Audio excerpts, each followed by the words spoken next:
நாம்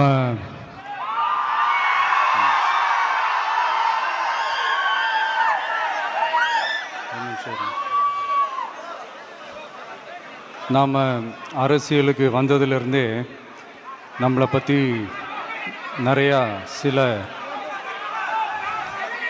வதந்திகள் எல்லாமே சொல்லிகிட்டு இருக்காங்க இல்லையா?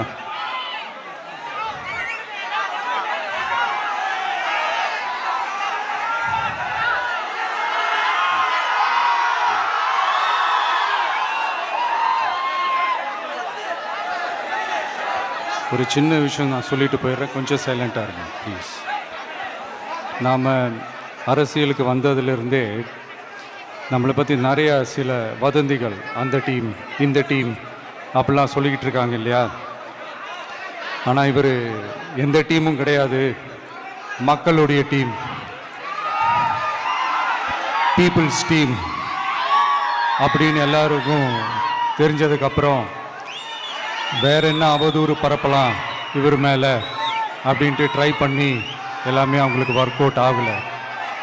ஸோ கடைசியில் என்ன தான் இந்த விஜயை பண்ணலாம் அப்படின்னு நினைக்கும் போது தான் இந்த கூட்டணி அந்த கூட்டணிலாம் சேர போகிறாரு அப்படின்ட்டு ஒரு பொய்யான ஒரு பிரச்சாரத்தை பண்ணிக்கிட்டு இருந்தாங்க. இந்த நியூஸ் எல்லாம் கேட்டு நீங்கள் கொஞ்சம் கன்ஃபியூஸ் ஆகிருப்பீங்க. அதனால் இங்கே மறுபடியும் ஓப்பனாக தெளிவாக ஒரு விஷயத்தை நான் சொல்கிறேன்.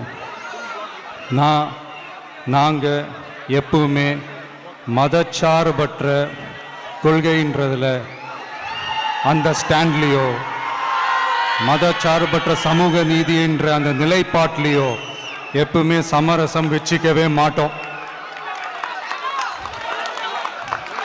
நம்மளுடைய தலைமையில் தான் ஆட்சி அப்படின்றதில் எப்பவுமே உறுதியாக இருக்கிறோம்.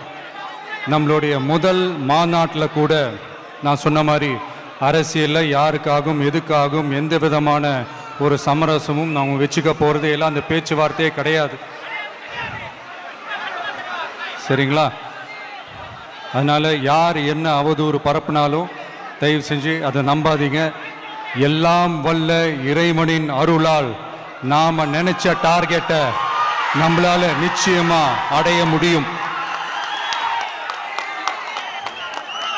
இன்னைக்கு என்னுடைய இஸ்லாமிய சகோதர சகோதரிகளுக்கு என்னுடைய ரமலான் நல்வாழ்த்துக்கள். கான்ஃபிடென்ட்டா இருங்க, நல்லதே நடக்கும், வெற்றி நிச்சயம்.